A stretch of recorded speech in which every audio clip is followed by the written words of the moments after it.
25 नोव्हेंबरला संविधान सभेमध्ये बाबासाहेबांनी अत्यंत महत्त्वाचं भाषण केलं। हे अत्यंत देशाच्या आणि मानवतेच्या उपयोगाचा आहे। हा दिवस साजरा झाला पाहिजे यासाठी वंचित बहुजन आघाडीने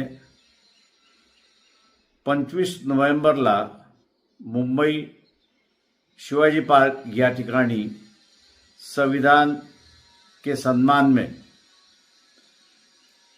जाहीर सभा आयोजित केलेली आहे।